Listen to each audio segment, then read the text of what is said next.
Hey, my people, greetings from the Great Start Studio, where all my dreams are coming true, where we ask the question, how good do you want to be? The theme to my entire instructional series. If you want to deep dive into any of these ideas, go to Amazon, look up Larry London, Great Start Drum Set, and it's got the whole series out there. It's like 1,000 pages, the highway that I wish that I was on.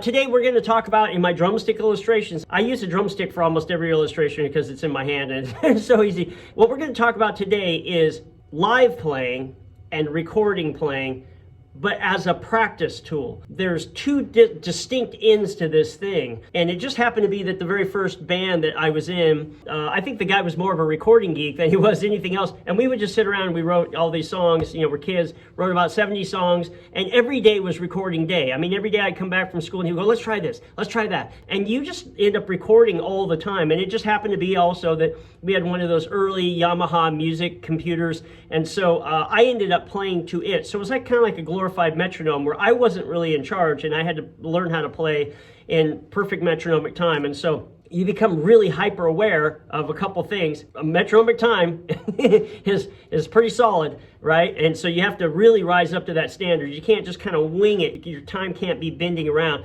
And then also the permanence of recording. The permanence of, I'm going to try to make these very, very short. The permanence of recording is once you record yourself, you realize that everything that you're good at, everything that you did in that recording lives forever, and everything that you're bad at, that you have not overcome, that you are actually good at these bad things because you haven't overcome them with the actual good things, and they live forever. They're not disposable like in live playing. They live forever. And so this is like such a hard, clear thing to me because I just grew up with it right from the very beginning. Now over here is live playing. Now I've played thousands and thousands of shows all over the place. I mean, all over the place. Every kind of show that I can imagine. Every kind of band has asked me to play. I've just said yes. I was taught to say yes to any kind of opportunity, and I just said yes, yes, yes. Somebody said, hey, I heard your name from so-and-so, and our drummer flaked out, and you know, we have a show this Thursday in 2 days, and I heard that you can fill in. I just say yes. I would just go yes, and then I would ask about the money and about the style and you know, if there's rehearsals and all the other stuff. But I would just say yes. It's because I'm studied in such a way that I can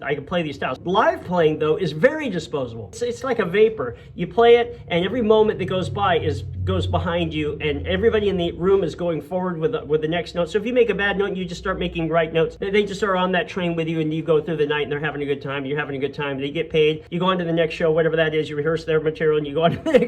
The thing just hired you for. I love that kind of work. I've done it to death. There is something that happens that's very improvisational in a way. You kind of get down to where you know certain forms. Sometimes they're tribute shows where the forms are very high. You're trying to get them as high to the original as possible. And then there's different bands that have different increments of how much they require. It's their personality, really. A lot of people are kind of 85% people as long as most of the themes of the song are there, and then we can kind of interpret, you know, get along as a band on a certain level. They're much more casual, and so some people aren't. They're note for note, you know, original music, it's note for note sometimes, and you're like, okay, so I have to rise up to that standard. So this standard of live playing is very different because if you make a mistake, you just have to go to the next note and make it right and just forget about that note. But if you're recording, like every time I do a session, I come in, I meet the engineer of the new studio, wherever that they've got me hired in, and I have this little conversation where I say, okay, I'm all set up, but I just want you to know that if I'm doing a track and I just stop, it's because I know that I made a mistake that's not recordable, that I don't want to go back and edit. I would rather just take it all in the stream. I'm kind of an old school, take it from the beginning to the end if I can kind of person. Sometimes you have a different standard for each recording, and you just decide that you're going to stop the recording and just start over. And I go, we don't really need to talk about it. It'll be something I'll know, and just know that we're restarting the track, and we'll be really efficient. We'll just kind of keep clicking through it until we get it. But I practice in such a way because I started out recording with this hard and fast idea. So this is about practice. These are the two ends of practice. I'm going to try to get it in. I'm trying. This thing about recording is the permanence. When you go home and you practice, not when you're practicing the recordings, but just when you're practicing in general, these ideas stay with you. The permanence idea, the precision idea, the metronomic idea, and it changes the way you practice. It really changes it. I try to hone in on this aspect. Can I record it before I really check it off, kind of move on to the next thing to practice? Is it to that level? It's not. Is it to the level of am I barely doing these notes and it kind of sounds like a beat? That wouldn't even rise up to the level of music. And then you get to where you get your tempos up so that you can play it a little better, up to speed. But it's looping, and you're not moving from thing to thing inside of it. You're just looping one kind of beat over the song, just a basic sort of theme to make it through the song. And then you have to integrate it. So then you go through all the integration. There's a whole different life of what you have to do to even get up to speed for music. Music might be running around the track at 200 miles an hour. You've got the car up to 15, right? They're not even going to let you in the race. It's like the Olympics. I mean, if you can't qualify, they're not even going to put you in there, right? If you can't qualify in the qualifying rounds for Daytona or whatever, you cannot get into the race. You're a danger to the race. And so you're a danger to music if you can't get it up to speed and be able to connect these different ideas. So that is a really foundational sort of idea that's under this no matter what. You have to get those sort of things up to speed. When you get those up to speed, then you basically are on this thing where you go, well, is my time clear enough to play to a click for 5 minutes of the song, or whatever this last one was I did, just like 8 minutes. Can I do that all the way to the end? In a live playing sense, if you get a little bit off and the guitar player messes it up and you keep going and everything just keeps going, the train keeps rolling, you fall off the train, you got to get right back on, the train just keeps rolling. But in a recording, you just stop. You literally just stop and go, that's unacceptable. It's not going to work. It's even beyond the bounds of whether we can edit it. So you just go, I'm going to stop. I'm going to make this clear. There are people, I suppose, who just splice thing after thing after thing after thing. Get 100 different things spliced together in some perfect way.